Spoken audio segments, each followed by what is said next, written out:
Esto es Voz en Alto, porque todos queremos escuchar y ser escuchados. Radio abierta e inclusiva. Conducido por Mariela Chino y Jabo Rap. Críticas y propuestas en un mismo espacio. Los que dan la fuerza y levantan la voz en alto.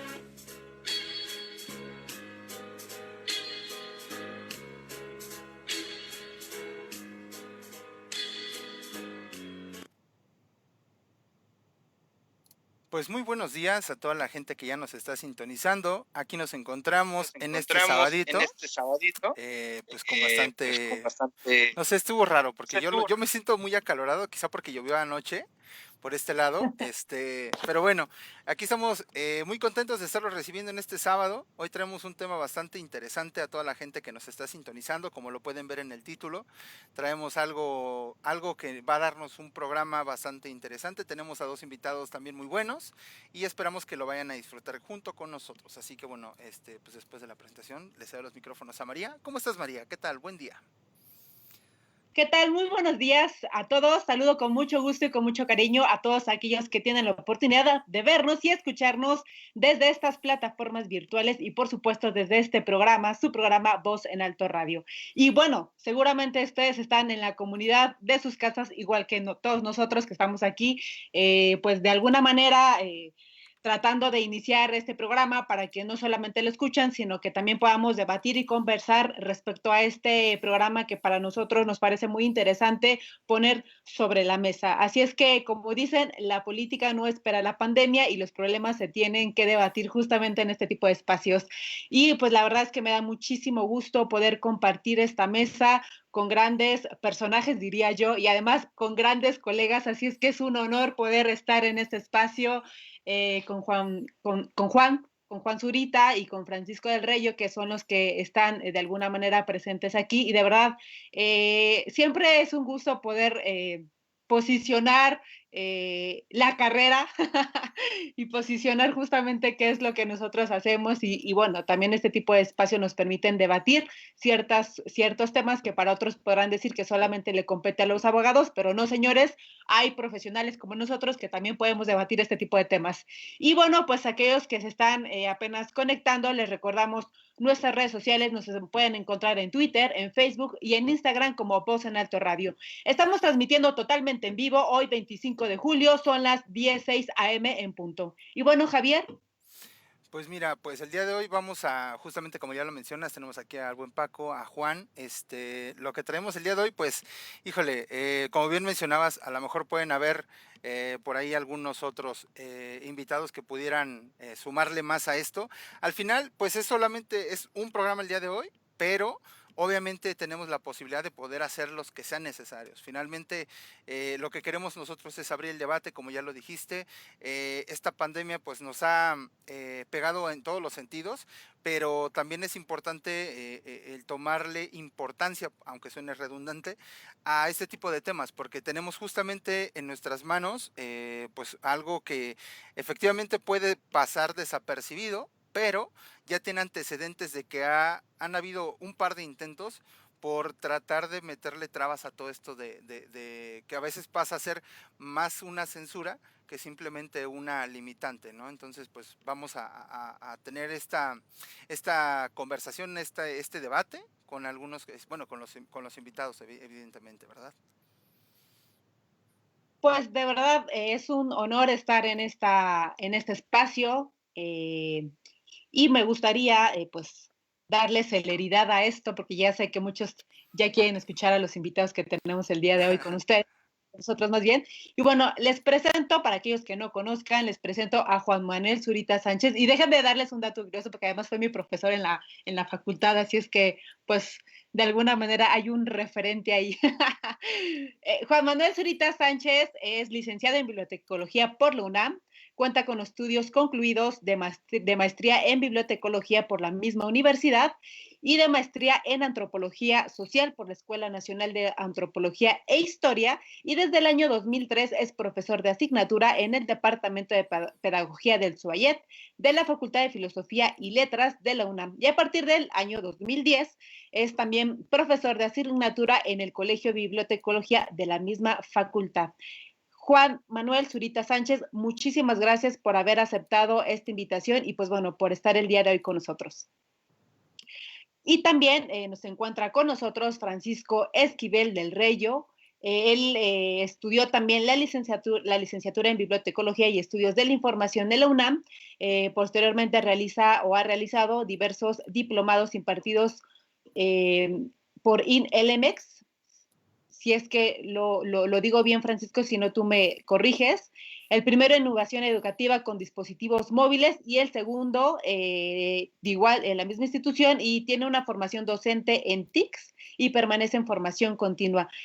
Francisco, muchísimas gracias por aceptar esta invitación. Muchas gracias a los dos por estar en este espacio y de alguna manera nos permite poder conversar este tipo de temas que, como lo comenté en un inicio, son importantes, pues no solamente para el gremio bibliotecológico, sino también para el gremio interesado en este tipo de temas.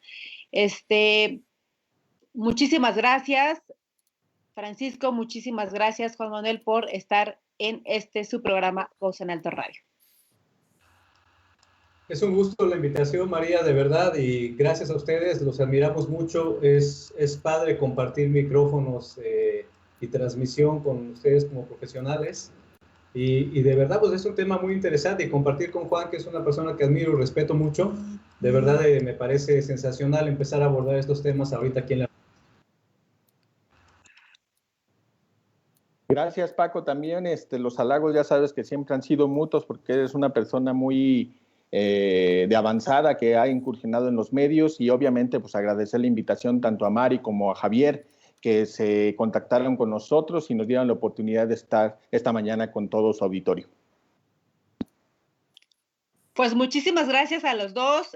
Damos inicio a este programa que hemos titulado Censura o Protección, la Ley Federal de Derechos de Autor y sus implicaciones en las obras y contenidos digitales. Y bueno, para iniciar este tema, es importante mencionarles que las nuevas tecnologías de la información y de la comunicación han sido sobre todo un parteaguas en nuestras vidas de pues cómo se construye, cómo se desarrolla y cómo se accede a la información y cómo se va convirtiendo en conocimiento, ¿no? También trae consigo alguna palabra que seguramente ustedes han escuchado, que es la llamada Cuarta Revolución, donde su característica principal pues ha sido justamente esta masiva producción y eficiencia en los recursos que se basan principalmente en tres cosas: en el Internet de las cosas y de aquellos dispositivos que tienen acceso a Internet, y sobre todo de la cultura maker. ¿Qué significa eso? Aquellos que no lo han escuchado, pues tiene que ver con el que, como se dice, hágalo usted mismo. Así es que justamente estos antecedentes que les acabo de comentar nos va a permitir un poco adentrarnos a este tema, la introducción de las TIC, la Cuarta Revolución y sobre todo la cultura digital, que tiene grandes repercusiones a las reformas que hace un par de semanas se aprobaron en el Congreso. Así es que por eso es que Juan Manuel y Francisco estarán aquí debatiendo y conversando este tipo de temas. Y bueno, no se vayan, regresamos para poder debatir y pues hacerles preguntas. Y además, si ustedes tienen preguntas, si tienen dudas durante el transcurso de este programa, no olviden que pueden dejarnos sus comentarios, sus dudas o sus preguntas en Facebook. Estamos transmitiendo en Facebook Live y nosotros las leeremos con mucho gusto en el desarrollo del programa. Javier, ¿te parece que nos vayamos con una rola? Así es, vamos con algo de música, regresamos en un momento más, no se muevan, esto es Controversias y estamos directamente transmitiendo vivo desde la Ciudad de México. Regresamos en un momento más, esto es Voz en Alto Radio. No se vayan.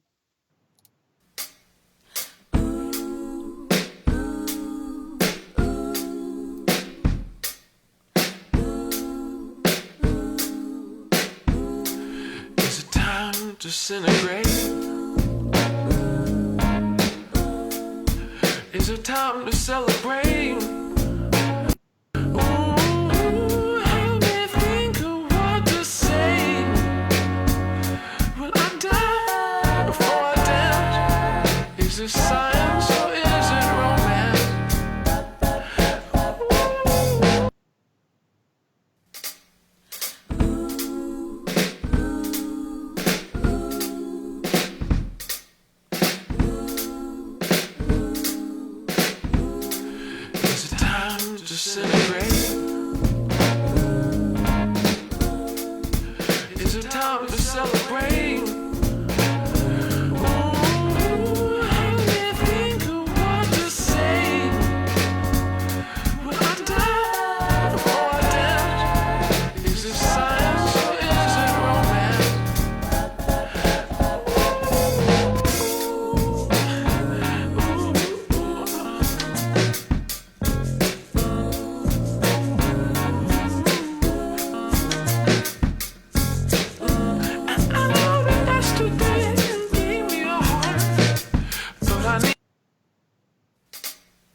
heart, the words you always bring, and all of those things.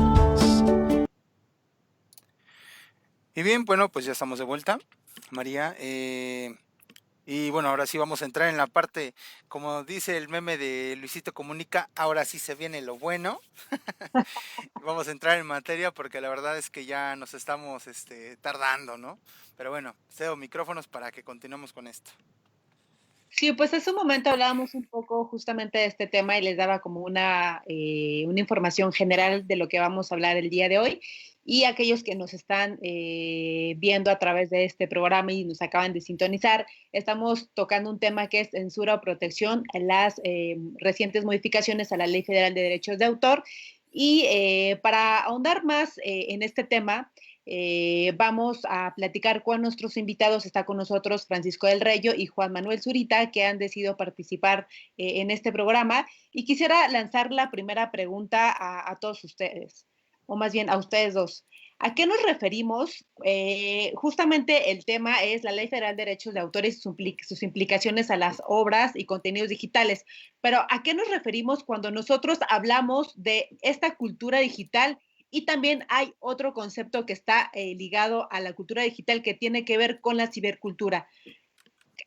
Para aquellos que nos están observando y nos están viendo a través desde sus casas y desde estas plataformas virtuales, ¿cómo podemos o cómo ellos pueden entender el término, el concepto de cultura digital y cibercultura? Mira, Mari, yo creo que es muy importante tener en consideración que el concepto no es nuevo.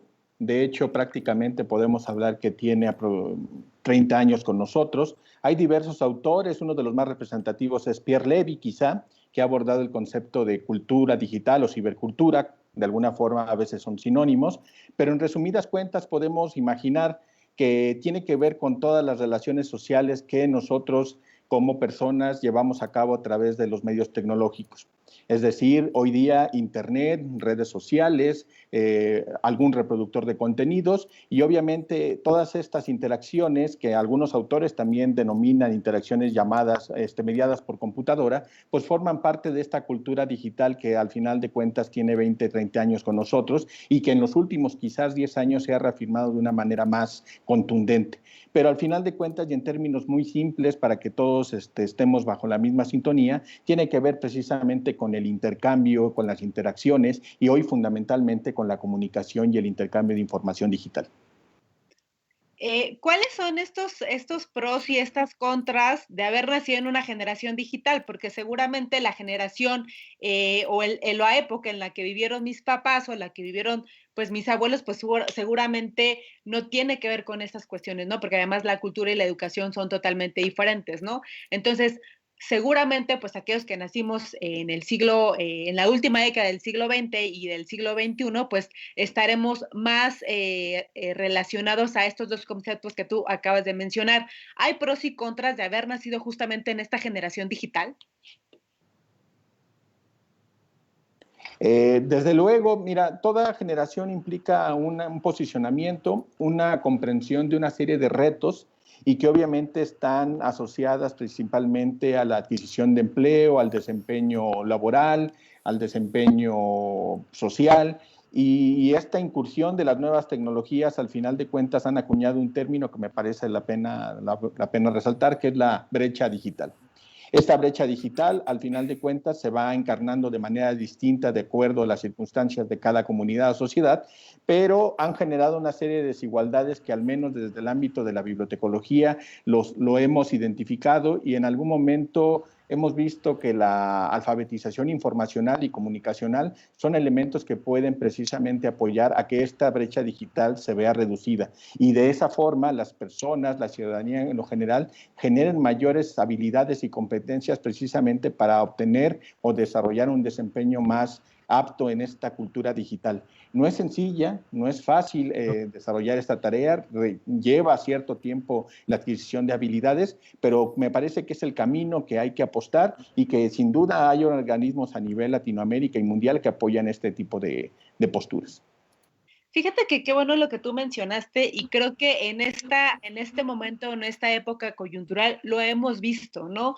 O sea, creo que la parte educativa ha tenido grandes desafíos y grandes retos en estos tiempos de pandemia, porque como yo lo comentaba hace un par de semanas, no solamente es tener una computadora y no solamente es tener acceso a Internet, sino tenemos que de alguna manera tener estas competencias digitales, esto que tú comentabas de esta alfabetización informacional, que lamentablemente para muchos podrá decir, bueno, ya tengo acceso a Internet, tengo la libertad de poder acceder a esa información, pero esto que tú comentas de esta brecha digital, creo que también tendría que ser uno de los retos de los profesionales de la información y de nosotros como bibliotecólogos de manera conjunta con otros profesionales, porque me parece que ese es un reto y va a ser algo muy importante que tendríamos que trabajar a través de una política pública de educación y desde las bibliotecas para poder generar estas competencias digitales que tú así bien comentabas. Y respecto a esto, ¿cuál sería el papel que tenemos en esta sociedad, en este siglo XXI, de aquellos que nacimos en esta época? Ya lo comentamos un poco, pero ¿cuál sería este gran reto y este papel que tendríamos que asumir no solamente los profesionales, sino cualquier ciudadano que tiene justamente acceso a esta generación digital? Ok, bueno, entre los teóricos, a mí me gusta mucho el francés Gilles Deleuze, porque denomina, ya mencionó a Levi, Juan, a mí me gusta mucho Gilles porque denomina la individualidad, ¿no? Somos sujetos de carne y hueso que caminamos por las plazas, que estamos en las calles, que interactuamos, vamos a comprar al supermercado, vamos a misa, ¿no? Pero también en la individualidad que él menciona, nos convertimos en ceros y unos, ¿no? Somos estos sujetos que estamos como ahorita estamos virtualizados nosotros cuatro, y creo que por ahí debemos de empezar, ¿no? Somos sujetos que somos información, que podemos diseñar nuestra propia identidad múltiple, diversa, híbrida, de acuerdo a la situación. Entonces, por ejemplo, tenemos un perfil de Twitter, tenemos un perfil en LinkedIn, una página de Facebook, somos un usuario en Netflix, somos otro usuario en Spotify, y ahí está mapeado todo eso, ¿no? El Internet y el ciberespacio creo que no son simples tecnologías que usamos, ¿no? Ahora ya son espacios sociales y culturales que estamos habitando y que nos condicionan a dar respuestas críticas y culturales a los desafíos que tenemos en este siglo XXI, que obviamente son diferentes al siglo pasado. Y también, más allá de las soluciones técnicas, esto no pasa nada más por cuestiones informacionales, ¿no? De los ámbitos de la ingeniería, de la informática o de la gestión de datos. Ya tenemos aquí otros retos, y qué bueno que lo tocas, porque aquí los profesionales de la información, y yo me iría a todo el universo GLAM, que es un medio en el que yo me desempeño mucho, que son galerías, archivos, museos y bibliotecas, podemos influir mucho en cómo la gente, las personas, el ciudadano de a pie, puede tener conciencia de esto que les acabo de comentar, ¿no? A veces lo vivimos, pero no somos conscientes. Empezaría, antes de llegar a las alfabetizaciones, de crear conciencia y luego ya aterrizar en las alfabetizaciones que obviamente necesitamos. Ya mencionó Juan la brecha digital, que es de acceso. Uno es de acceso, que se notó ahorita con la pandemia, de tener acceso a Internet, y el otro es saber utilizar las tecnologías, ¿no? La alfabetización mediática, saber consumir medios, discernir sobre los medios, la información, saber buscar, recuperar y procesar información. Esto es algo que ya tenemos que empezar a trabajar desde los planes de estudio, me parece. ¿Ustedes qué piensan sobre esto que se ha comentado de que la cultura digital pudiera de alguna manera, o esta cuarta revolución, como así lo han comentado algunos teóricos, afectará el empleo, el trabajo y la desigualdad en el ingreso? Porque como bien lo comentaba Juan Manuel, hay una brecha digital. Sí, a mí me parece que sí, ¿no? Mira, esto va a ser un cambio tan radical como cuando pasamos del siglo XIX al siglo XX. En ese tiempo se perdieron miles de empleos por la evolución de las tecnologías. Aquí se van a perder millones de empleos. Los pilares de esta cuarta revolución industrial, que es la Big Data, la inteligencia artificial, los robots, como ya mencionaste, todos estos fenómenos, se van a dar en una mayor velocidad. Lo vamos a ver muy rápido. Y este fenómeno que estamos viendo, este hecho total, global que estamos viviendo ahorita, lo que va a hacer es catapultar, dinamizar, es un catalizador para que estos cambios sean más rápidos. El sector servicios, antes teníamos a personas que trabajaban en el sector de la manufactura, ahorita tenemos en el paro a mucha gente que está en el sector servicios, ¿no? Y que tiene que desarrollar sus capacidades de empleabilidad para sectores emergentes. El ingreso se va a mover hacia otros sectores. Me parece que también tenemos que tener la visión en América Latina de movernos hacia sectores en donde está fluyendo el empleo. Tenemos en América Latina un déficit de programadores, faltan profesionales de la salud en diversas áreas, están emergiendo los pilotos de drones y curiosamente estaba revisando ayer los datos del sector de educación, de tecnología aplicada a la educación, tiene un boom. Ahorita hacen falta mucha gente que se meta a este sector. Definitivamente sí va a afectar mucho. Yo creo que más que afectar nos va a reconfigurar en los empleos, en las capacidades y habilidades que tenemos que tener para este momento histórico.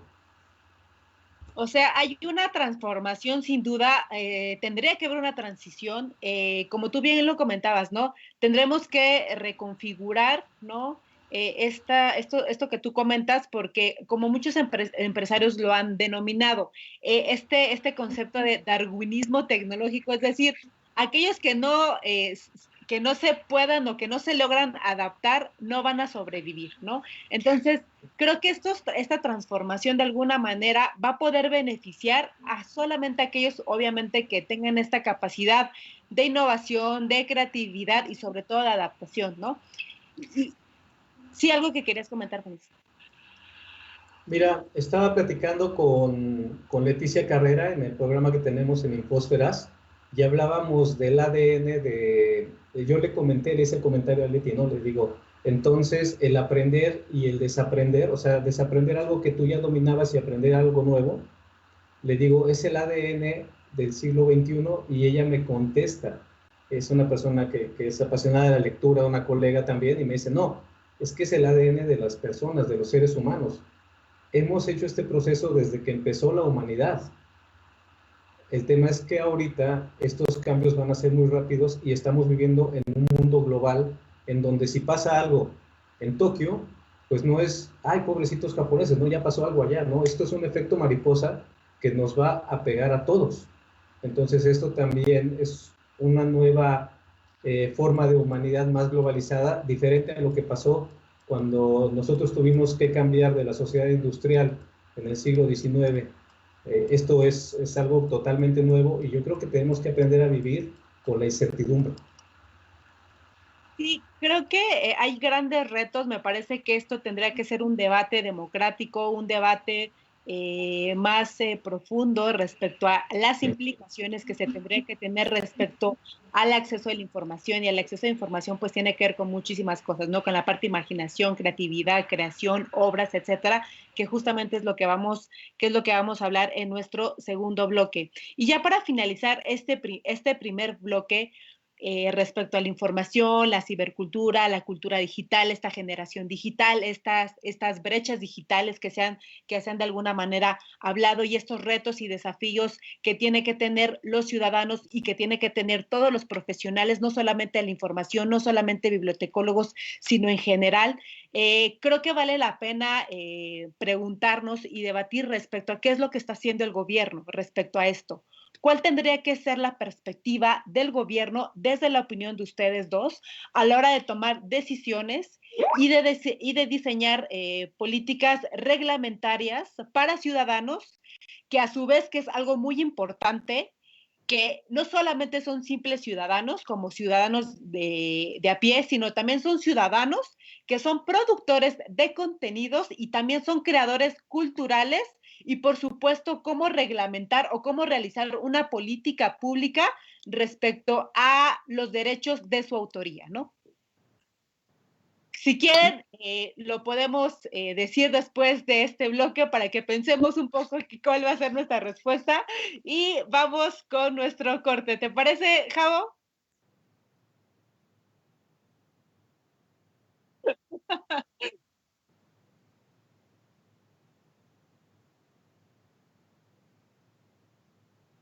No se vayan.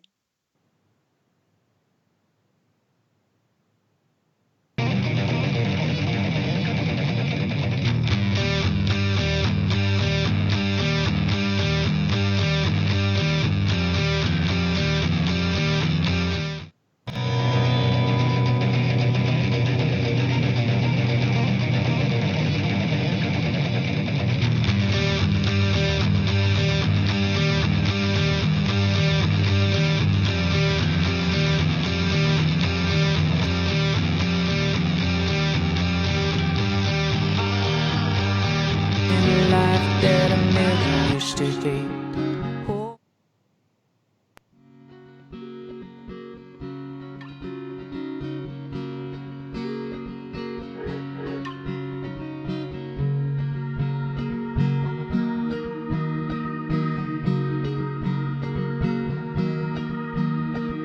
Here I sit alone in an automated.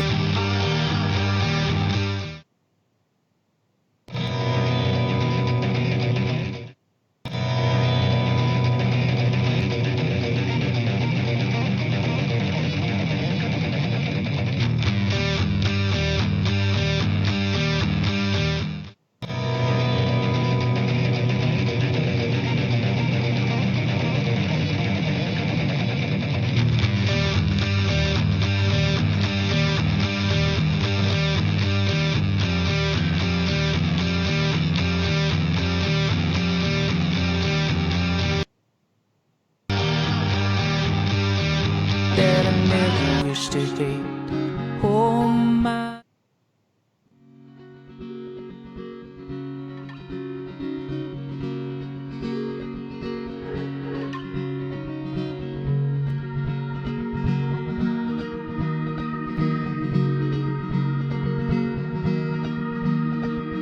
Here I sit alone in an automated state, living in a life that I never wished to hate.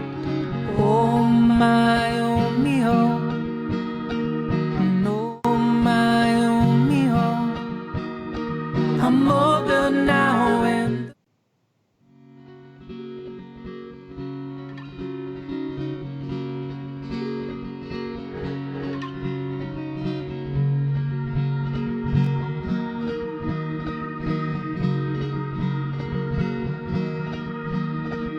here I sit alone in an automated state, living in a life that I never wished to hate.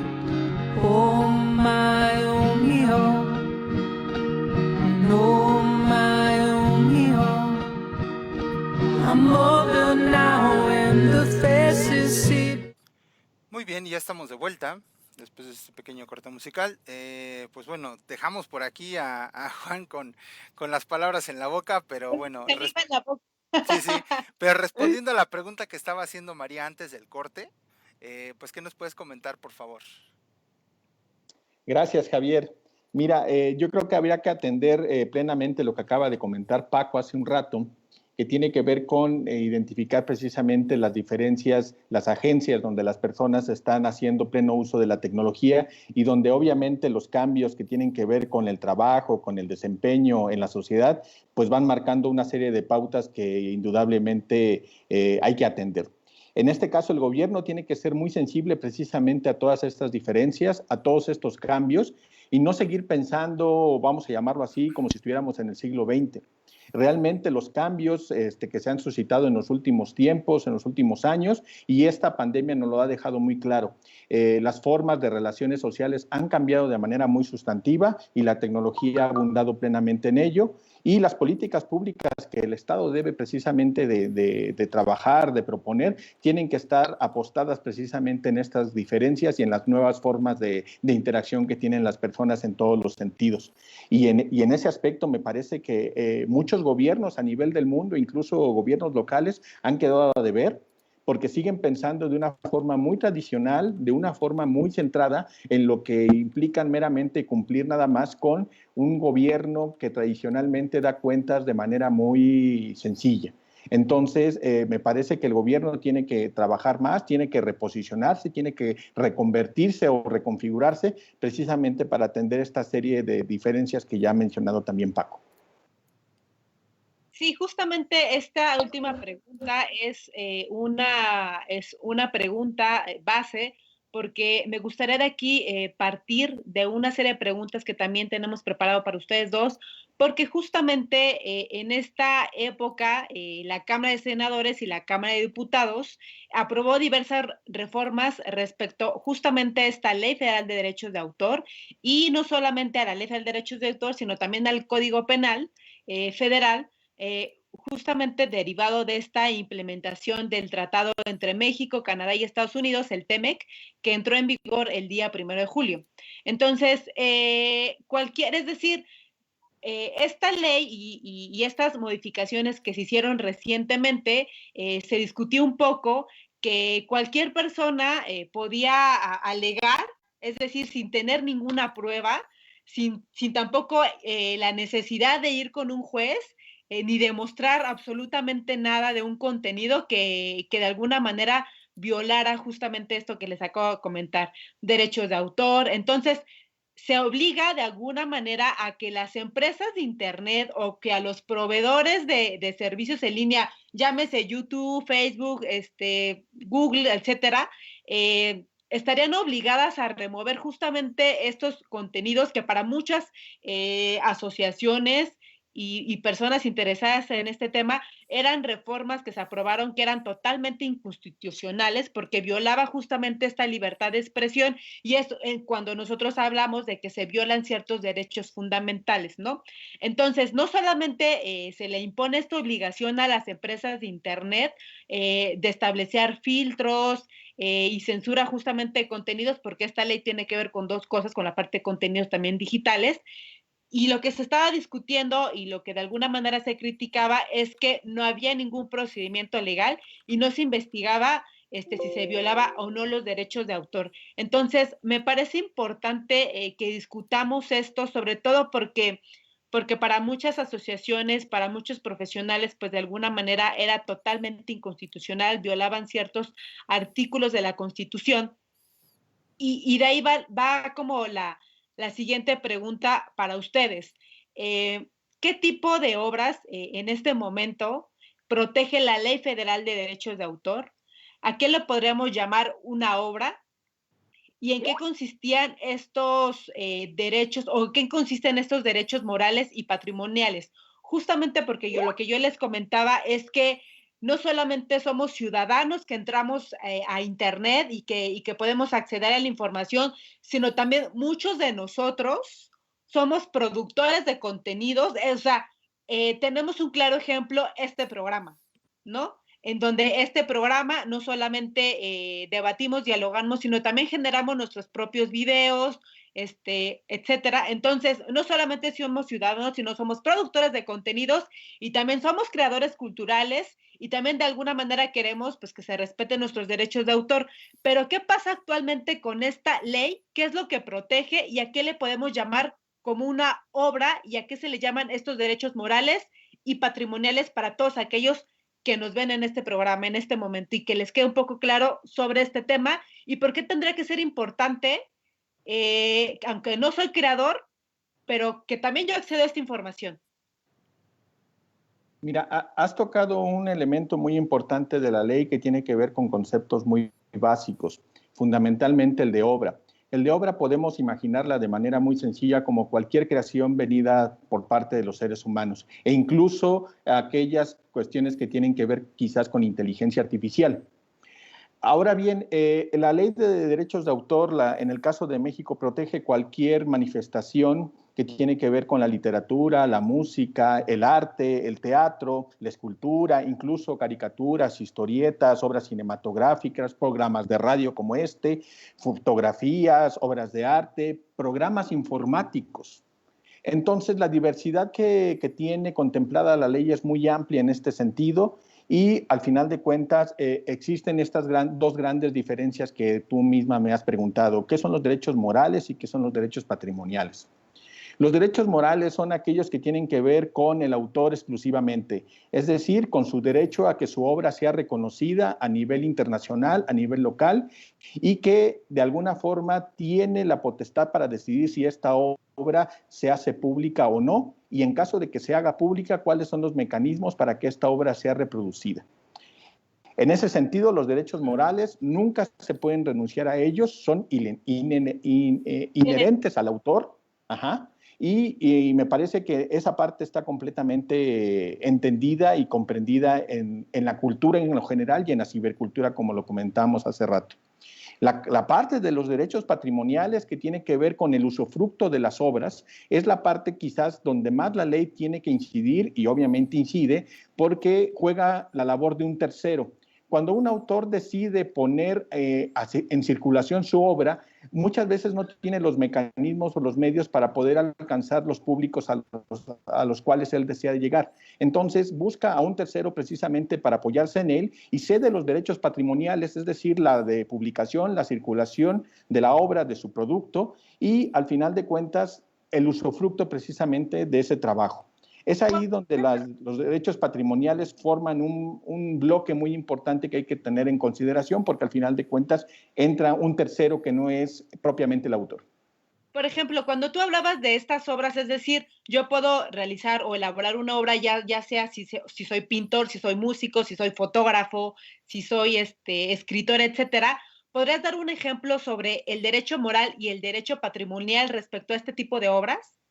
Mira, por ejemplo, hoy día todos quizás tenemos un blog, ¿sí me explico? O sea, abrimos una bitácora en una plataforma de carácter pública o gratuita y los contenidos que nosotros publicamos en ellos fundamentalmente a través de imágenes y textos son nuestras. La autoría, los derechos morales de quien produce ese contenido nunca se pueden tocar. Una persona, incluso aunque escriba en una servilleta, el contenido que publica o hace registro precisamente en ese soporte, estaríamos hablando de los derechos morales. Los derechos patrimoniales tienen que ver en el momento en que la persona decide cederle a un tercero para que la obra tenga mayor alcance.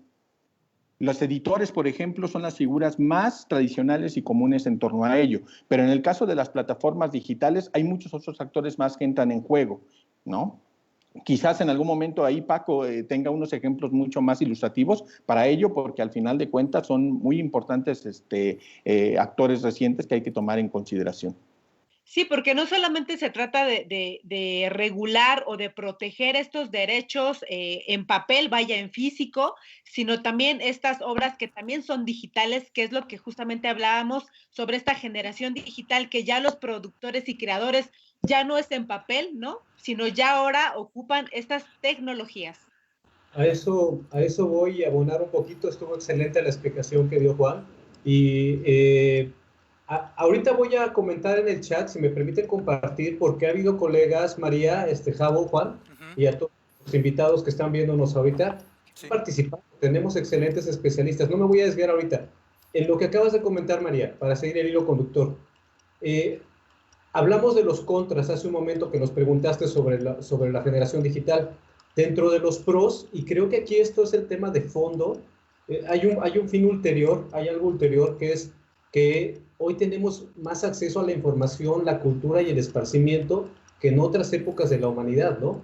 Somos más autodidactas. Y aquí hay un gran reto, porque ahorita, por ejemplo, la cobertura escolar, y lo vimos durante este confinamiento, no fue suficiente. Somos generaciones de pandemia, que recurrimos al teletrabajo y muchos de los profesores se tuvieron que formar ellos mismos siendo autodidactas, ¿no? Somos más interactivos y multiculturales también. Se ampliaron los contenidos académicos, se ampliaron los contenidos culturales y recreativos y, sobre todo, hablando del empleo, voy a amarrar con los otros temas que hemos abordado. Hablando del empleo, se vuelve necesaria la formación a lo largo de la vida. Entonces, como bien dices, estamos creando cultura, pero también estamos creando la cultura maker, que no es nueva, es de los 60s, un poquito más atrás, pero con los medios digitales ya podemos crear y distribuir tutoriales de cocina, tutoriales sobre trámites de servicios, tutoriales para obtener una beca, tutoriales en YouTube sobre oficios, cuidar la salud, ¿sale? Y esto también nos permite construir ciudadanía, sociedad, pero hay otra parte que no debemos olvidar, que es el beneficio que nos permiten estos medios para unirnos a causas y a proyectos de impacto social, ¿vale? Hay un fin ulterior que a la hora de que regulemos tenemos que cuidar, porque los grandes retos también van a necesitar que las personas seamos más creativas, colaboremos más, repartamos el conocimiento y lo descompartimentamos para que más tengan acceso, más personas cada vez en diferentes lugares tengan acceso a él. ¿Ustedes consideran que la ley actual, recientes modificaciones, protege o censura a quienes hacen uso de las nuevas tecnologías? Porque al final se trata de contenidos digitales. Y si hay una diferencia entre la protección y la censura de estas nuevas tecnologías, porque ya se trata de soportes digitales a soportes físicos, es decir, palpables de alguna manera, ¿hay alguna diferencia o creen que se tuvo que realizar de manera frecuente antes de que se aprobaran un parlamento abierto en donde se discutiera, donde se invitara pues a más personas interesadas, sobre todo del derecho, no solamente al acceder a la información, sino también el derecho a la libertad de expresión, ¿no? Sobre todo en momentos muy complicados como el que está viviendo el país, y sobre todo también muy importante pues para aquellos profesionales y para aquellos de alguna manera que se dedican a la comunicación. Lo hemos visto últimamente de asesinatos que se han hecho a periodistas, sobre todo por esta libertad de expresión. Por eso es que yo les pregunto, ¿creen que esta ley actual es limitada? O sea, ¿protege o censura a quienes hacemos uso de estas nuevas tecnologías? Mira, habría que partir de la siguiente idea. Ninguna ley de derechos de autor tan antigua, porque casi tenemos 500 años ya con diferentes leyes de autor a lo largo del tiempo, ni esta presente últimas reformas van a proteger al autor como tal. Protegen al patrimonio que es usufructado por un tercero. Eso nos tiene que quedar claro. De ahí podemos ir hilando diferentes cuestiones que tienen que ver si hay libertad, si hay censura. En este caso, me parece que los cambios que se han hecho recientemente con estas modificaciones a la Ley de Derechos de Autor no viene a resignificar en estricto sentido lo que ya teníamos. Más bien, me parece que está poniendo el acento precisamente en la parte que tiene que ver con el castigo de aquellas personas que violan el derecho de autor en el ámbito digital. Que era la parte más desprotegida vista por aquellos que están inmersos en la ley. Entonces, me parece que la parte creativa históricamente siempre ha estado supeditada precisamente a las restricciones de las diferentes leyes de autor, pero en este momento lo que valdría la pena realmente pensar es que más allá de la ley, ¿cuáles son las alternativas que dentro de nuestra cultura digital surgen precisamente para mantener este hálito de libertad de expresión, como tú comentas, y de la libertad de creación de contenidos en el ámbito digital, y que vean incluso mucho más allá de comprender propiamente una ley en lo particular? Entonces, es ahí donde me parece que valdría la pena reforzar la idea de la cultura digital, la idea de cultura maker, como lo comenta Paco, porque al final de cuentas son expresiones de la cultura que obviamente están mucho más presentes en las personas que las leyes en lo particular. Obviamente esta ley tiene que ver con precisamente poner el acento en lo que ya te comentaba, en regular las cuestiones sobre la circulación de los contenidos que están protegidos por un tercero. Pero esto al final de cuentas es en el ámbito digital hoy día, y me parece que sustantivamente no podría cambiar las formas de cultura y de expresión que los ciudadanos comúnmente tienen. Lo que sí vamos a ver es quizás una persecución más honda, más puntual en aquellas personas que violan patentamente este ejercicio, y que obviamente sabemos muy bien que en el ámbito cultural hay gente que se dedica a la piratería, como se le conoce comúnmente, y en el ámbito social, pues bueno, hay más personas que no tienen que ver estrictamente con esta práctica, sino que su propósito original es la compartición de contenidos, y que obviamente, pues bueno, muchas veces podemos apelar a la academia, podemos apelar a la cultura de la compartición de de diversos aspectos en el ámbito, tal vez como por ejemplo en YouTube o en las redes sociales. Entonces, me parece que hay que tomar en consideración eso, que ninguna ley realmente protege al autor y ataca cuestiones que tienen que ver fundamentalmente con la propiedad, vamos a llamarlo así, de los derechos patrimoniales. Paco me parece que tiene ahí algunas cuestiones que apuntar y igual cedería la palabra. Sí, no voy a ser muy breve. Gracias y felicidades, María. Me parece que la dinámica actual de la humanidad, no solo de México, mantiene un ritmo vertiginoso para muchas disciplinas y obviamente quedan rebasadas, ¿no? Las prácticas son tan inmediatas y se masifican de tal manera que tardamos en mapearlas, en comprenderlas, en dimensionar los alcances y los impactos y sobre todo en regularlas. Yo aquí sí te felicito por tocar estos temas porque son temas que apenas estamos mapeando. O sea, esto tiene de unos días para acá e invitaría a toda tu audiencia y a todos los colegas y de otras disciplinas también a que ya no seamos reactivos, sino que tengamos foros para ir analizando qué es lo que está sobre la mesa, cuáles son los temas de coyuntura y nos vayamos involucrando y teniendo pequeños grupos de especialistas que trabajemos en conjunto. Te voy a dar rapidísimo un caso que me tocó. Me invitaron a un foro en la Cámara de Senadores sobre la discapacidad para entrar a una de estas mesas de especialistas. Y realmente sí vi cómo se trabaja desde adentro. Me dejaron exponer por un tema que yo tengo de tecnología con niños con discapacidad y realmente sí te toman en cuenta. Y la pregunta es, ¿dónde estabas? Me preguntó, oye, ¿dónde estabas cuando te necesitábamos? ¿No? Afortunadamente sí pudimos llegar y se transformó el diálogo. Entonces, desde nuestras disciplinas, bibliotecas universitarias, escolares, especializadas, archivos, museos, toda la gente que esté involucrada y tenga algo que ver con esto, aportemos, seamos proactivos. Me parece excelente. María.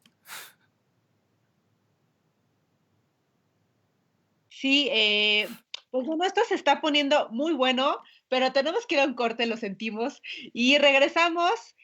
Vamos a regresar, vamos a leer algunas preguntas del auditorio para que la puedan contestar nuestros invitados. Así es que, por favor, no se vayan y regresamos. Perfecto, regresamos en un momento más, no le cambien, esto es Controversias y estamos a través de Voz en Alto Radio.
Muy bien, pues ya estamos de vuelta después de este funky bastante movido.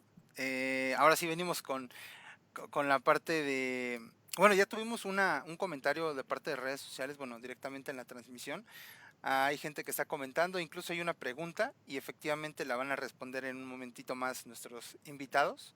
Para la gente que igual quiera comentar algo, hacer alguna pregunta, alguna observación sin problema, lo pueden hacer directamente en el chat de la transmisión y con mucho gusto pues veremos la forma de que se pueda aclarar o tratar de responderles sus dudas.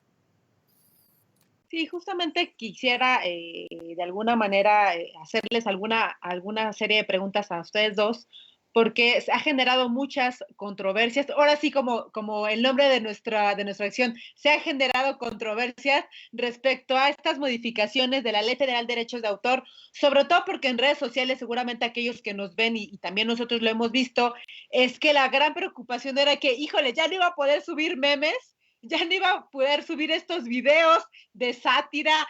O sea, ¿quiénes de nosotros no hemos compartido memes, hemos elaborado memes, hemos hecho videos mofándonos de los políticos? Ahorita con las declaraciones de Lozoya hay una gran cantidad de memes y recuerdo mucho porque hay un meme que sigue siendo tendencia y la verdad es que a mí me da muchísima risa y debo admitir que también yo lo he compartido. No sé si ustedes se acuerdan de este meme de esta chica reportera del Sol de México, le hace una pregunta a él, ¿no? Y híjole, ha estado en meme, o sea, de todos los ámbitos, yo lo he visto en todos lados y digo, o sea, justamente en estas modificaciones, ella tendría que tener, o no sé, se los pregunto a ustedes, ella sí hay algo que no le gusta, porque además su rostro sale, ¿no? Se ha compartido en Twitter, en Facebook, híjole, una gran cantidad de redes sociales, ¿no? Ya se hizo tendencia, y de alguna manera la preocupación era de que si yo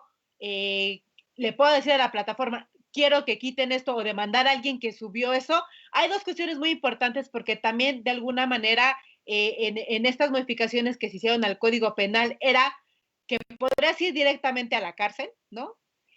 O pagar multas millonarias, esas más de 1 millón de pesos. ¿Qué está pasando con esto? ¿No? Porque justamente a todos esos que se dedican a hacer memes, porque además también son creadores de eso. ¿Qué pasa con esta situación? ¿Qué pasa con estos videos, no? O sea, yo veo, por ejemplo, incluso muchos noticieros, yo me acordaba de este noticiero de Televisa, no sé si ustedes se acuerdan de la manga, los chalecos de la manga, no recuerdo cuál era este programa. Las mangas del chaleco, y toda esta serie de programas que de alguna manera, digo, también el que participó en El Infierno, ¿cómo se llama este actor del Infierno y la de La Dictadura Perfecta? Que también ha hecho mucha crítica respecto a los políticos. O sea, ¿qué onda? ¿Qué pasa con estas cuestiones en los entornos digitales? ¿Cuál sería nuestra preocupación? Porque sí hay una crítica también a estas reformas sobre la violación a libertad de expresión, pero también yo les pregunto esto, ¿tendrá que haber un balance o a dónde se tendría que generar o tener más la balanza hacia libre acceso a la información desde la parte de siendo un derecho humano, un derecho fundamental de acceder a la información de esta gran cantidad de contenidos digitales que están en la internet o en el internet, o tendría que dirigirse la balanza a esta protección de derechos de autor? Es decir, porque también el autor tiene el derecho de obtener ganancias, ¿no? Por sus obras, cualquier tipo de obra. Ya lo comentaba Juan Manuel, a esa obra que puede ser una pintura, que puede ser que puede ser un libro, que puede ser un video, que puede ser un blog, etcétera, porque también tiene el derecho de tener ganancias por esas obras.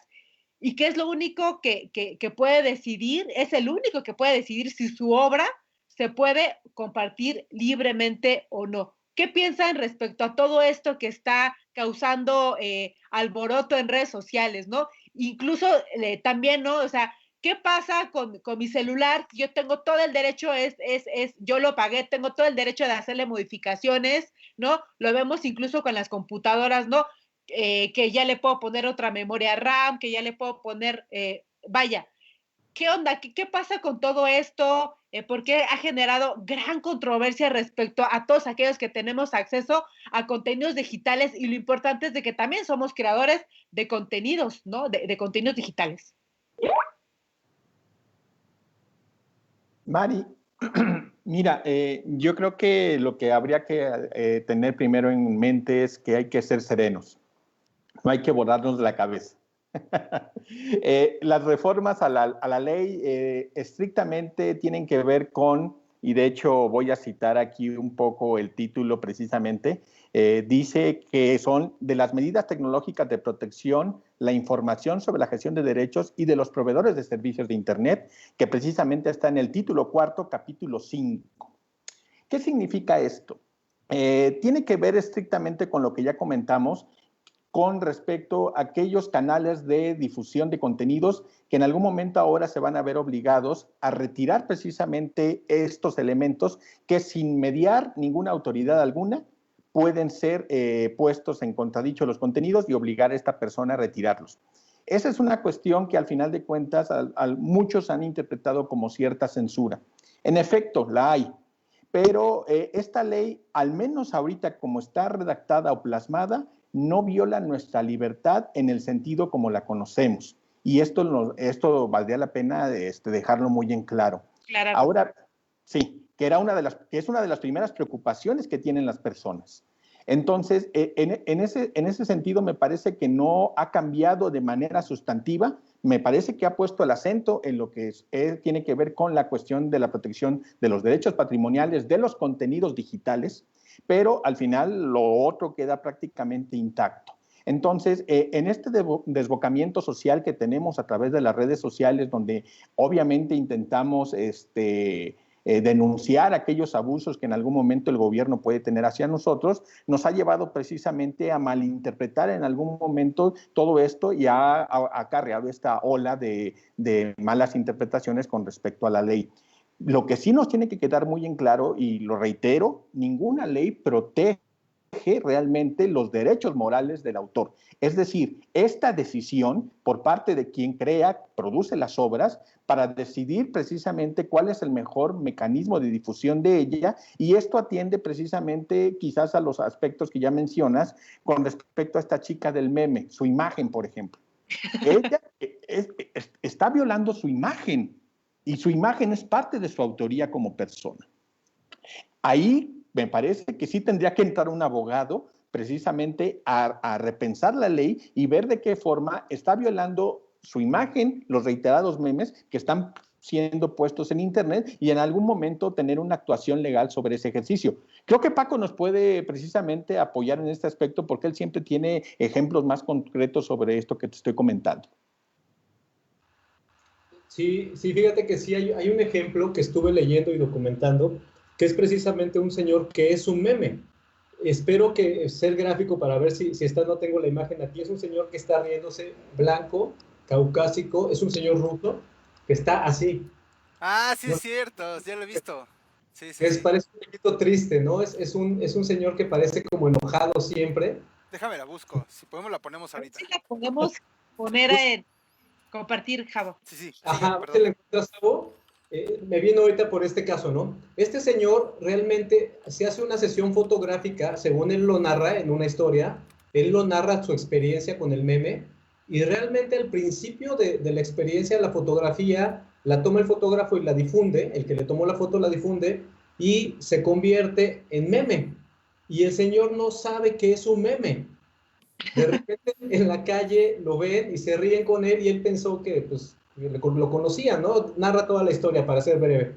De repente él ve el meme y cae en esto, ¿no? Él cuenta que se deprimió porque el meme se utilizó para diferentes cosas. Siendo ruso tuvo que traducir algunas palabras y se dio cuenta que se estaba utilizando para fines que a él no le agradaban nada, no estaban dentro de su ámbito de creencias y podría decirse que dañaban su imagen, ¿no?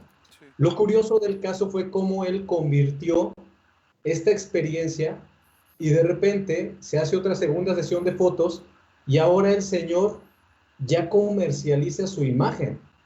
O sea, logró transformar esto y ahora él ya vive de esta imagen. Por eso les decía de la incertidumbre y de cómo se va modificando todo esto, transfigurando en estas narrativas transmediáticas que estamos viviendo en este siglo XXI. Entonces el señor ya se asume como el personaje del meme y lo han contratado para campañas de laboratorios farmacéuticos, para campañas de autos, y ya vive de esa fotografía que en algún momento salió. Ya está en Ajá. imagen, sí. Es A él. ver, ¿lo tienes? Es él, ya está en pantalla. A ver. Es el señor, justamente, efectivamente. De hecho, yo ya lo vi en una campaña que creo que tenía que ver con una aerolínea, me parece.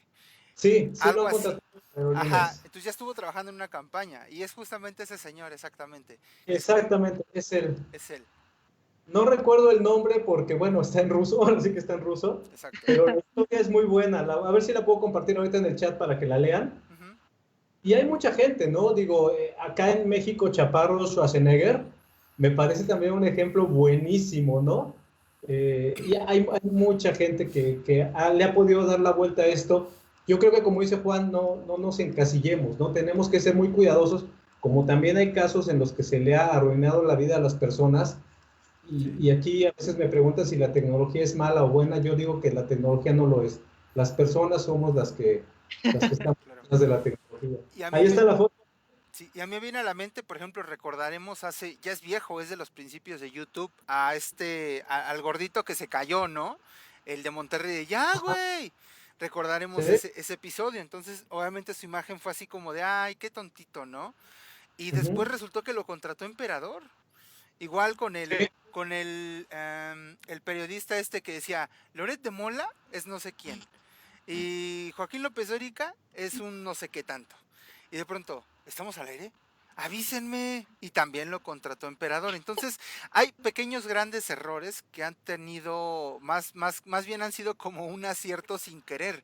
Y que, como bien dice Paco, le han dado la vuelta a todo esto de a lo mejor pasar de ser la burla a pasar incluso a sacarle algo a ese momento embarazoso. Y no vamos lejos. Hace poco, Lady Wu, la recordaremos. Entonces también le tocó a él que le regalaron un auto. O sea, nada más que llegue un comentario a 1 millón y de volada un auto. Entonces, pues bueno, hay como diversos ejemplos, pero creo que sí es importante, como bien mencionan, que hay que tener muy claro dónde está sobrepasando ya tu derecho con afectar a alguien, ¿no? Y respecto a esto, ¿qué onda con esta facultad que tiene el autor, ¿no? De decidir sobre su obra, pero también sobre su imagen, justamente lo que platicamos hace algún momento, y la certeza al usuario sobre su obra. Es decir, sabemos qué podemos hacer con una obra, es decir, conocemos cuáles son las licencias que hay detrás de una obra, sobre todo porque hago de alguna manera precisión respecto a la pregunta y saludamos con mucho gusto a Gabriela García, que nos comenta, en el ámbito educativo, ¿cuál es el impacto del uso de licencias Creative Commons? Justamente, ¿por qué? Porque de alguna manera estas licencias nos permiten conocer qué hay detrás de una obra y qué tanta certeza tengo yo, ¿no? No sé si alguien pudiera como comentar algo más al respecto de estas licencias en los contenidos digitales, ¿no? Mira, Mari, obviamente el marco legal más conocido es estas leyes de derechos de autor, que en estricto sentido serían más bien leyes copyright, es decir, por el derecho de copia y reproducción de las obras, pero no son los únicos marcos. Recientemente han salido otros tipos de licenciamientos basados en toda una ideología que tiene que ver con el copyleft. Es decir, es un juego de palabras que precisamente busca contravenir aquellos elementos del copyright que en algún momento pueden censurar, pueden ser cortapisa para la transmisión de las ideas. Entonces, en esta lógica del copyleft, han surgido diferentes licenciamientos que tienen que ver con apostar hacia las libertades de cada uno de los autores, decidir exactamente qué puede o no pasar con su obra. Entonces, las licencias Creative Commons a nivel mundial se han posicionado como una licencia tipo copyleft muy interesante porque en el ámbito de la academia lo que hacen este tipo de licencias, a diferencia del copyright, es poner muy en claro qué se puede hacer con la obra, qué parte se puede compartir, qué parte no se puede compartir, hasta dónde se pueden hacer ciertas reproducciones de esa obra y con qué fines. Y hay una serie de engranaje muy sencillo que cualquier persona puede hacerlo a través del uso de Internet. Entonces, estas licencias se han extendido en todos los ámbitos. De hecho, si ustedes revisan muchos de los videos en YouTube, están licenciados precisamente bajo este concepto. Y vale la pena remarcarlo que no nomás existen las licencias Creative Commons, existen otros tipos de licencias, como el Copy Art Libre, que también es un tipo de licencia copyleft enfocada a las obras de arte. O incluso las licencias de software, las licencias GNU, que de alguna forma son las más cercanas a esta idea de las licencias copyleft. Entonces, existen posibilidades de licenciamiento que le dan toda la potestad, en este caso al autor, al creador, decidir cómo se pueden compartir sus obras. Entonces, me parece que una de las grandes alternativas, y esto habría que dejarlo muy en claro para todos los que nos escuchan y nos ven, es que nosotros como autores podemos decidir a través de este tipo de licencias hasta dónde nuestra obra puede ser modificada o no y con qué propósitos. Y creo que en ese sentido es una apuesta muy importante y tenerlo en consideración en mente en todo momento para los contenidos digitales. Creo que Paco quiere abundar algo. María, voy a aprovechar ahorita para nosotros que somos creadores en video en Facebook y también invitar a todos los colegas porque se han sumado todos. Este confinamiento nos aventó hacia esta virtualidad y yo he visto muchísimos colegas, me da mucho gusto, de archivos, de bibliotecas, de museos y de galerías que ya están subiendo contenido a las redes sociales, ¿eh? Entonces, den una revisada, por favor, a todo el marco normativo, vayan checando qué implica todo este tipo de licencias, revisen la ley, de verdad, como dice Juan, no es complicada, tenemos que quitarnos ese estigma de que leer leyes es complicado, de que yo no puedo, de que no le entiendo, para ver estos temas, ¿no? Y desde el lado de los colegas, pues están pendientes de los diversos frentes, ¿no? Hay que revisar bastantes detalles, pero sobre todo ya estamos metidos en este ámbito, ya estamos produciendo contenido, nos volvieron de consumidores a prosumidores, nos volvimos, nos convertimos, entonces hay que tener ahí el foco en esto que está diciendo Juan. Y ya se nos está agotando el tiempo, qué barbaridad, pero ya no, me comprometí con los invitados que vamos a hacer un segundo programa. Pues bueno, regresamos. Sí. Vamos a un corte y regresamos con nuestras conclusiones y con nuestra última pregunta. Así es que no se vayan, esto es Voz en Alto Radio. Muy bien, regresamos después de ese corte musical. No se muevan, están en Controversias a través de Voz en Alto Radio.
Muy bien, pues ya estamos de vuelta después de este bloquecito musical, algo de buen rock que estuvo sonando por acá.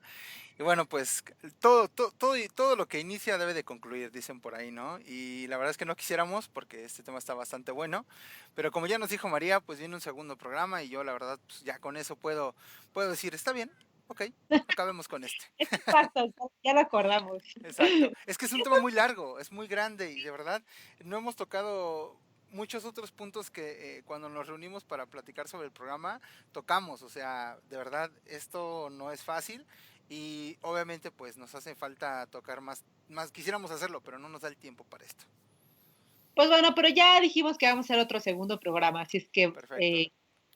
Te lo compro. con eso nos comprometemos con nuestros invitados. Va, Pues bueno, justamente para todos aquellos que nos ven y nos están escuchando a través de este programa Voz en Alto Radio, pues estamos dando fin a este programa que titulamos Censura, Protección y revisamos un poco las modificaciones a la Ley Federal de Derechos de Autor y platicamos un poco si esto nos afecta o nos beneficia, ¿no? Ya nos comentaron un poco que hay algunos dilemas y se está entendiendo de alguna manera la ley de forma diferente, pero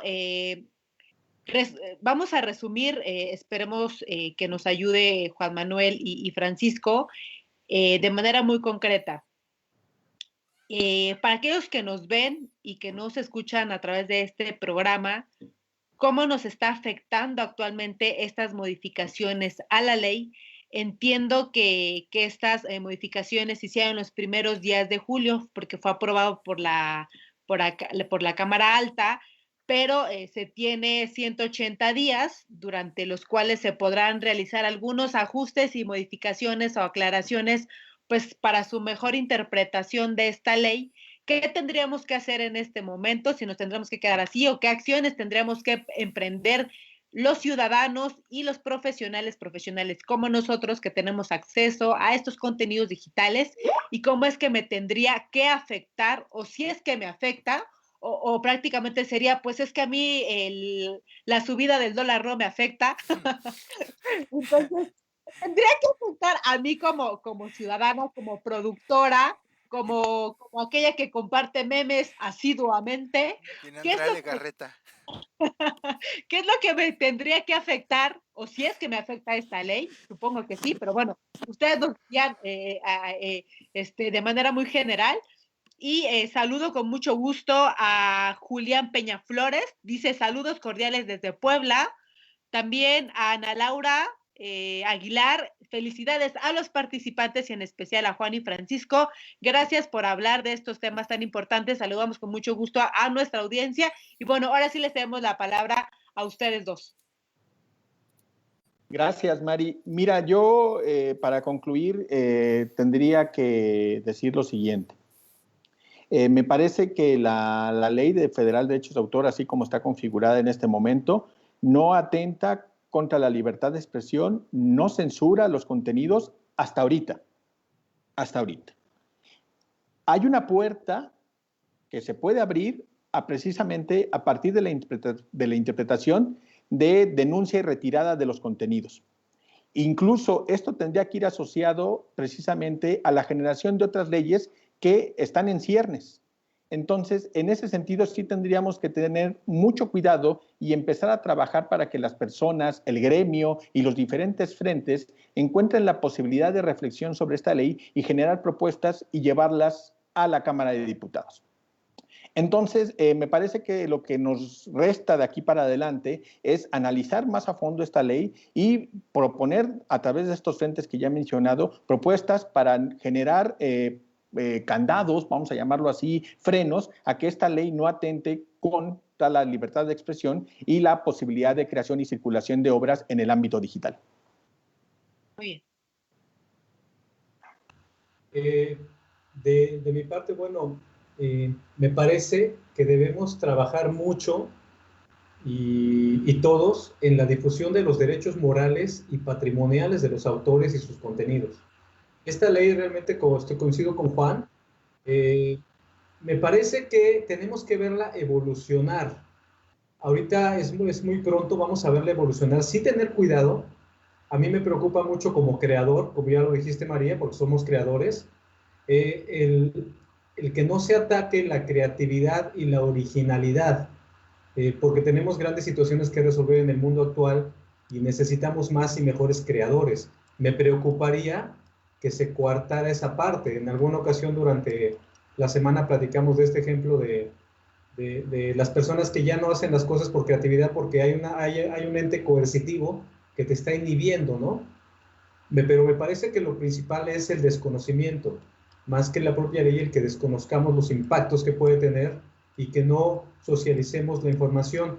Por eso es de gran valor que tomes esta iniciativa, que tomen estos temas. Ahí va a estar la grabación en Facebook, que lo socialicemos en los foros de colegas y que se haga un segundo programa y que veamos diferentes visiones, ¿no? Porque esto también es multifactorial. Juan y yo tenemos una visión, pero puede haber personas que tengan otras visiones desde diferentes. Algo que vi en la ley que me llamó la atención es que también se aborda y se le pega un poquito a lo que son los fonogramas. Yo soy documentalista audiovisual, entonces ya vi también ahí algunas modificaciones con lo audiovisual, ¿vale? Entonces creo que es eso. Yo diría, vamos a trabajar más, a conocer la ley, a socializarla y a bajarla a un lenguaje claro para que lo pueda entender el ciudadano de a pie. Y en esto están ayudando y están colaborando mucho.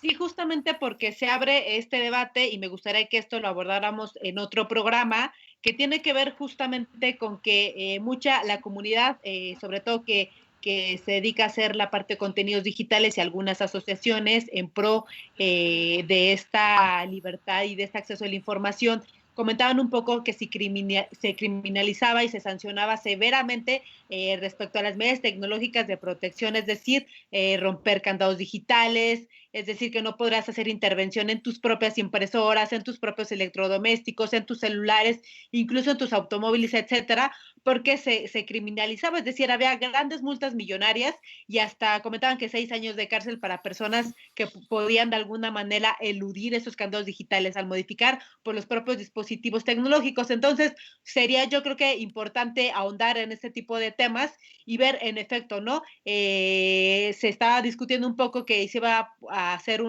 se iba a interponer una acción de inconstitucionalidad a la Suprema Corte de Justicia de la Nación y además hacían hincapié sobre todo que se de alguna manera que se discutiera un poco también desde la parte de la Comisión de Derechos Humanos, etcétera, pero creo que estos temas son muy importantes, son muy vitales desde nuestra profesión como bibliotecólogos, pero bueno, hay muchas cosas que debatir, hay muchas cosas que discutir, lamentablemente este tiempo pues no nos permite, ¿no? Pero bueno, muchísimas gracias, yo les agradezco profundamente a Juan Manuel, le agradezco mucho a Francisco por estar presentes y compartir este tipo de espacios para poder debatir, como así lo comenta el nombre de esta sección, Controversias, los otros diálogos. Muchísimas gracias a todos aquellos que estuvieron al tanto de este desarrollo del programa, a los que nos vieron, a los que nos escucharon y sobre todo también a aquellos que pudieron realizar preguntas en el desarrollo del programa. Saludamos con mucho gusto a Ricardo Saavedra Saldívar. Saludos Juan y Francisco, comparto la iniciativa con el proyecto de decreto por el que se reforman y adicionan diversas disposiciones de la ley y pues bueno, dicen que esto se tiene que hacer colectivo. Si ustedes tienen, Juan Manuel, si tienen, Francisco, redes sociales en donde los puedan seguir y puedan estar más de cerca del trabajo que ustedes hacen, y si se pueden acercar con ustedes para que en lugar de que seamos 3, seamos más, si en algún momento se requiere hacer un parlamento abierto para que podamos acudir, pues bueno, les dejo el micrófono para que se puedan despedir de la audiencia y si pueden compartir también los trabajos que hacen y sus redes sociales para que los puedan seguir. Muchas gracias, Mari, por la invitación. Javier, ha sido un placer compartir en este primer momento de este programa todas estas cuestiones que obviamente hay muchas cosas que se nos quedan en el tintero, pero afortunadamente creo que las redes sociales nos permiten continuar el diálogo y la construcción de ideas y en ese sentido, pues bueno, yo estoy presente fundamentalmente a través de Facebook, como Juan Manuel Zurita me pueden encontrar, es muy fácil y bueno, me parece que de aquí en adelante tendríamos que sumar precisamente ideas, comentarios, propuestas para poder generar en algún momento en un ágora virtual precisamente un debate que tenga que ver con el enriquecimiento o en su momento modificaciones a la la ley para precisamente salvaguardar lo que bien comenta ya Paco, que es esta oportunidad de crear y compartir ideas en un escenario hoy día plenamente digital. Y bueno, de mi parte, estoy también en redes sociales, está la fanpage de Paco del Reyo y el canal que se llama Infósferas, involucrado mucho con lo que es el universo Glam, y ahí estamos en contacto, invitando también, en algún momento te voy a invitar, los voy a invitar a ustedes para que estén en Infósferas también. Ah, bueno, Estamos... gracias. Con gusto, con gusto. Y sí me gustaría nada más cerrar con esta frase, ¿no? Que dice, la tierra no es una herencia de nuestros padres, sino que es un préstamo de nuestros hijos. A la hora de legislar, trabajar y enfocar, tenemos que pensar en ellos, ¿no? En los ciudadanos que van a habitar este México, este país y este planeta en los próximos 50 años. Pues bueno, pues muchísimas gracias a los dos por haber estado aquí, poder compartir, y muchas gracias a todos aquellos que nos ven a través de esas plataformas y por supuesto desde sus casas. Mi nombre es María Lachino. Perfecto, pues bueno, igual nos despedimos. Muchas gracias a la gente que estuvo sintonizándonos en esta transmisión. Ya tendremos oportunidad de volver a invitar aquí a nuestros invitados, a Juan y a Paco. Pues bueno, recuerden seguirnos a través de redes sociales y no se muevan, que todavía tenemos otra sección. Está con nosotros también irradiando ciencia. La compañera Wendy está al frente y nosotros regresamos en un momento más. Por ahora es todo aquí en Controversias, los otros diálogos a través de Voz en Alto Radio. Hasta luego. Hasta la próxima.